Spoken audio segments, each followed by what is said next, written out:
অসম ৰাজ্যখন কেতিয়া গঠন কৰা হৈছিল? এনচাৰ হ'ব 1950 চনত অসম ৰাজ্যখন গঠন কৰা হৈছিল। নেক্সট কুৱেশ্যন, অসমৰ মৰাপাট কল ক'ত অৱস্থিত? ইয়াৰ এনচাৰ হ'ব শিলঘাটত। শিলঘাট কোনখন ডিষ্ট্ৰিক্টত আছে? নগাঁও ডিষ্ট্ৰিক্টত। নেক্সট কুৱেশ্যন, অসমৰ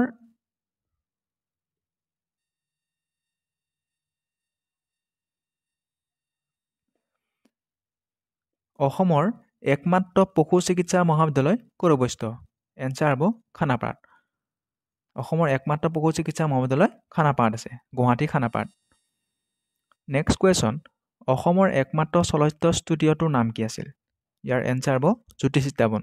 আৰু জ্যোতি চিত্ৰাৱন কেতিয়া স্থাপিত হৈছিল? 1968 চনত, 1968। নেক্সট কুৱেশ্যন, গুৱাহাটী উচ্চ ন্যায়ালয় কেতিয়া স্থাপন কৰা হৈছিল? ইয়াৰ এনচাৰ হ'ব 1948 চনত গুৱাহাটী উচ্চ ন্যায়ালয় স্থাপন কৰা হৈছিল। নেক্সট কুৱেশ্যন, পৃথিৱীৰ দ্বিতীয় বৃহৎ চাহ নিলাম কেন্দ্ৰ ক'ত অৱস্থিত? এনচাৰ হ'ব গুৱাহাটীত।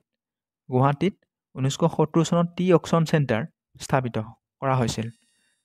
নেক্সট কুৱেশ্যন, অসমৰ দক্ষিণ দিশত অৱস্থিত বিদেশী ৰাষ্ট্ৰখনৰ নাম কি? এনচাৰ হ'ব বাংলাদেশ। নেক্সট কুৱেশ্যন, অসমত কিমানটা বিশ্ব ঐতিহ্য কেন্দ্ৰ আছে?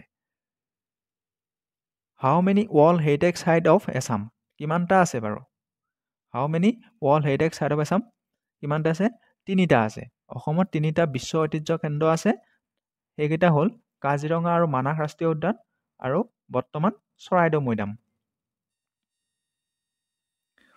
নেক্সট কুৱেশ্যন, পদ্মনাথ গোহাঁই বৰুৱাৰ ভানুমতী কোনখন আলোচনীত প্ৰকাশ পাইছিল?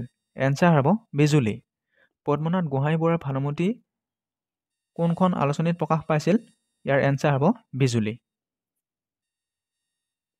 নেক্সট কুৱেশ্যন, কোনটো যুগত অসমীয়া সাহিত্যত চুটিগল্পৰ প্ৰথম আৱিৰ্ভাৱ ঘটিছিল? ইয়াৰ এনচাৰ হ'ব ৰোমান্টিক যুগত। ৰোমান্টিক যুগত প্ৰথম চুটিগল্পৰ আৱিৰ্ভাৱ ঘটিছিল। নেক্সট কুৱেশ্যন, বিশ্বৰ সেউজ বিপ্লৱৰ জনক হিচাপে কাক জনা যায়? Who is the known world green revolution of world? তেওঁ কোন বাৰু? নৰ্মান বাৰ্লাগ। নৰ্মান বাৰ্লাগ হ'ল বিশ্বৰ সেউজ বিপ্লৱৰ জনক হিচাপে জনা যায়। নেক্সট কুৱেশ্যন, ভাৰতত সেউজ বিপ্লৱৰ জনক হিচাপে কাক জনা যায়? Father of green revolution of India হিচাপে কাক জনা যায় বাৰু? MS স্বামীনাথন। MS স্বামীনাথনক ভাৰতৰ সেউজ বিপ্লৱৰ জনক হিচাপে জনা যায়। নেক্সট কুৱেশ্যন, ভাৰতত প্ৰজেক্ট টাইগাৰ কেতিয়া আৰম্ভ হৈছিল? ইয়াৰ এনচাৰ হ'ব 1973 চনত মানাহ। 1973 চনত প্ৰজেক্ট টাইগাৰ আৰম্ভ হৈছিল আৰু সেইখন হ'ল মানাহ ৰাষ্ট্ৰীয় উদ্যান। নেক্সট কুৱেশ্যন, 2011 চনৰ লোকপিয়ল অনুসৰি ভাৰতৰ কোনখন নগৰত জনসংখ্যা আটাইতকৈ বেছি? ইয়াৰ এনচাৰ হ'ব মুম্বাই। 2011 চনৰ লোকপিয়ল অনুসৰি ভাৰতৰ কোনখন নগৰত জনসংখ্যা আটাইতকৈ বেছি? মুম্বাই। নেক্সট কুৱেশ্যন, লোকপিয়ল কিমান বছৰৰ অন্তৰত কৰা হয়? ইয়াৰ এনচাৰ হ'ব 10 বছৰৰ মূৰে মূৰে লোকপিয়ল কৰা হয়। নেক্সট কুৱেশ্যন, কোনটো পাহাৰে মণিপুৰক নাগালেণ্ডৰ পৰা পৃথক কৰিছে? মণিপুৰক নাগালেণ্ডৰ পৰা পৃথক কৰিছে বৰাইল হিলছে। ইয়াৰ এনচাৰ হ'ব বৰাইল হিলছ। নেক্সট কুৱেশ্যন, বিশ্বৰ সৰ্ববৃহৎ মৰুভূমি কোনখন? বিশ্বৰ সৰ্ববৃহৎ উষ্ণ মৰুভূমি কোনখন? ইয়াৰ এনচাৰ হ'ব ছাহাৰা মৰুভূমি। ছাহাৰা মৰুভূমি ক'ত আছে? আফ্ৰিকা মহাদেশত। নেক্সট কুৱেশ্যন, ভাৰতবৰ্ষৰ মাজেৰে পাৰ হৈ যোৱা অক্ষৰেখাডালৰ নাম কি? ইয়াৰ এনচাৰ হ'ব কৰ্কটক্ৰান্তি। কৰ্কটক্ৰান্তি ভাৰতবৰ্ষৰ মাজেৰে পাৰ হৈ যোৱা অক্ষৰেখা। নেক্সট কুৱেশ্যন, তিব্বতত ব্ৰহ্মপুত্ৰ নদী কি নামেৰে জনা যায়? ইয়াৰ এনচাৰ হ'ব ইয়াৰলুং চাংপো। তিব্বতত ব্ৰহ্মপুত্ৰ নদীক ইয়াৰলুং চাংপো নামেৰে জনা যায়।